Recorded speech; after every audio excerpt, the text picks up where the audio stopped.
Brother సిస్టర్తో మాట్లాడి ఒక ఒప్పందం కూడా చేసుకున్నాడు. ఆ ఒప్పందం ప్రకారం 21 లక్షలు రెమ్యునరేషన్ ఇచ్చేట్టుగా ఒకటి. రెండోది ఏం చెప్తున్నారంటే ఒక వరుసగా 2-3 ఏళ్ల వరకు ఆమె డేట్స్ అంతా తన దగ్గరే ఉండేట్టుగా దాన్ని బట్టి తనే డిసైడ్ చేసి ఆమెకు సినిమాలు ఇప్పించి తను దాంట్లో పర్సంటేజ్ తీసుకుంటున్నట్టుగా. అంటే ఒక టాలెంట్ కోఆర్డినేటర్ అంటారు మామూలుగా. ముంబైలో టాలెంట్ కోఆర్డినేటర్ అనే ఇండస్ట్రీ చాలా ఆర్గనైజ్డ్గా ఉంటుంది. నేను ఆ మధ్య వెళ్తే 3 ఫ్లోర్ బిల్డింగ్ ఉందన్నమాట, ఒక టాలెంట్ కోఆర్డినేటర్ సంస్థ. 10,000 మంది వాళ్ళ దగ్గర ఆర్టిస్టులు ఉన్నారు. అంత ఆర్గనైజ్డ్గా ముంబై ఇండస్ట్రీ ఎప్పటి నుంచో ఉంటుంది. అందుకని మన వాళ్ళు ఎవరు హీరోయిన్ కావాలన్నా ముంబై వెళ్ళిపోయి అక్కడ కూర్చొని మంచిగా వాళ్ళని చూసి అక్కడ సెలెక్ట్ చేసుకొని వస్తూ ఉంటారు. సో ఈవెన్ మన అనుష్క లాంటి వాళ్ళు కూడా ముంబై నుంచి ఇట్లా దిగిన వాళ్ళే, పక్క రాష్ట్రం అయినప్పటికి కూడా. సో అలాగా ఈ అమ్మాయికి సనోజ్ మిశ్రా ఎప్పటి నుంచో ఇండస్ట్రీలో ఉన్నాడు అతను. కాకపోతే అతని బిహేవియర్ మీద అతని సినిమాల రిలీజ్ కావు అని చెప్పి కూడా విమర్శలు అయితే ఉన్నాయి. ఇదే సనోజ్ మిశ్రా డైరీ ఆఫ్ బెంగాల్ అనే ఒక సినిమా కంప్లీట్ చేయలేదని ఆ ప్రొడ్యూసర్ ఈ మధ్యన ఒక విమర్శ కూడా చేశారు. అదేంటంటే ఇతను ఆ అమ్మాయిని ఎక్స్ప్లాయిట్ చేస్తాడు తప్ప సినిమా తీసినా అది కంప్లీట్ అవ్వదు అనేది ఆయన విమర్శించాడు. ఈ క్రమంలో వీళ్ళిద్దరి మధ్య అఫైర్ ఉందని కూడా వార్తలు గుప్పమన్నాయి. రెండవది ఏంటంటే తను ఆల్రెడీ ఒక బ్రోకర్ లాగా మారిపోయాడు, ఒక టాలెంట్ కోఆర్డినేటర్ లాగా మారిపోయి ఆ అమ్మాయి షాపు ఓపెనింగ్లకి మ్యూజిక్ కాన్సర్ట్లకు కూడా ఇతనే అరేంజ్ చేస్తున్నాడు. ఆ రకంగా కేరళలో ఒక షాప్ ఓపెనింగ్ తీసుకెళ్లారు, జ్యువెలరీ షాప్కి. అట్లాగే నేపాల్లో మొన్న శివరాత్రి సందర్భంగా ఒక మ్యూజిక్ కాన్సర్ట్కి అమ్మాయిని తీసుకెళ్లాడు. ఫస్ట్ టైం ఫ్లైట్లో కేరళకి వెళ్ళింది, ఫస్ట్ విదేశానికంటే ఈమె నేపాల్లో వెళ్ళింది. సో ఇది ఇతను అమ్మాయిని రకరకాల ప్రోగ్రామ్స్ తీసుకెళ్ళి అతను కూడా డబ్బులు సంపాదిస్తూ ఉన్నాడు. అతను ఒక మేనేజర్గా మారిపోయాడు. నేను యాక్చువల్గా లాంగ్ బ్యాకే చెప్పాను, మామూలుగా ఎవరు గాడ్ ఫాదర్ లేని వాళ్ళు సినిమా ఇండస్ట్రీలో నిలదొక్కోవడం వెరీ వెరీ డిఫికల్ట్. ముఖ్యంగా అమ్మాయిలకైతే చాలా డిఫికల్ట్.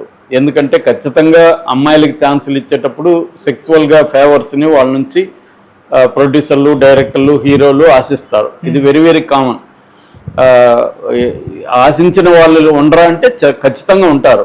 ఆశించిన డైరెక్టర్లు, ప్రొడ్యూసర్లు కూడా ఉన్నారు. ఈ మధ్యకాలంలో ఎడ్యుకేషన్ సెక్టర్ నుంచి, ఎన్ఆర్ఐ సెక్టర్ నుంచి వచ్చిన చాలామంది ప్రొఫెషనల్గా ఉండేవాళ్ళు ఉన్నారు.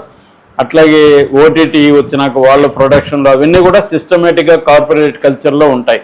కానీ ఇప్పటికి కూడా ఈ ఫేవర్ ఆశించే వాళ్ళు ఎక్కువ మంది ఉంటారు. దానికి సిద్ధమైన వాళ్ళు చేస్తూ ఉంటారు. సిద్ధంగానే వాళ్ళు కొంత ఛాన్సులు తక్కువ వస్తున్నా మేము ఎవరితో ఇట్లాంటివి చేయము, కమిట్మెంట్ ఇవ్వము అని చెప్పేవాళ్ళు కూడా ఉంటారు. అన్ని రకాల ఉంటాయి.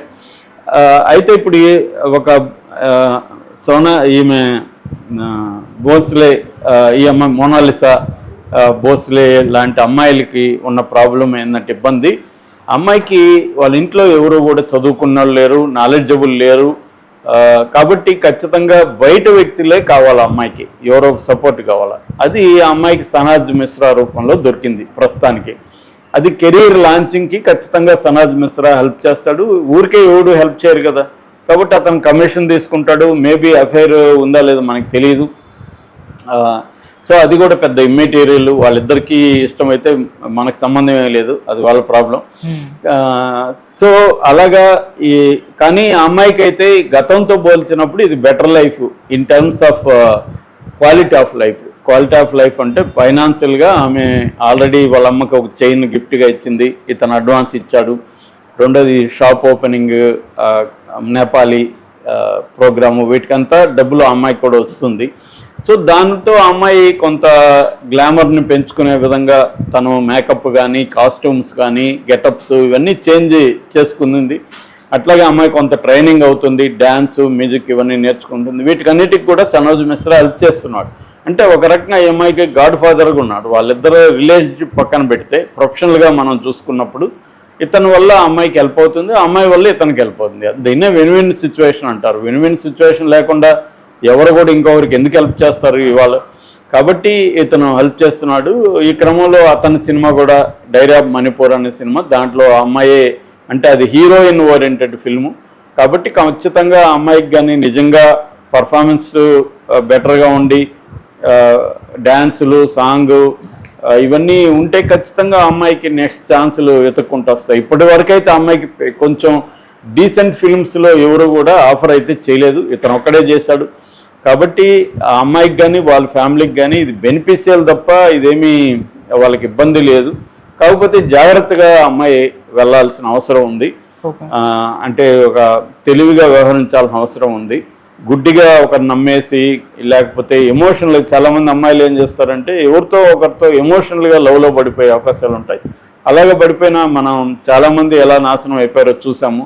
మన సిల్క్ స్మిత లాంటి వాళ్ళు కూడా చివరికి డ్రగ్స్కి, మందుకి అలవాటు అయిపోయి వాళ్ళు జీవితాలు నాశనం చేసుకున్న ఇది చూసాం మనం.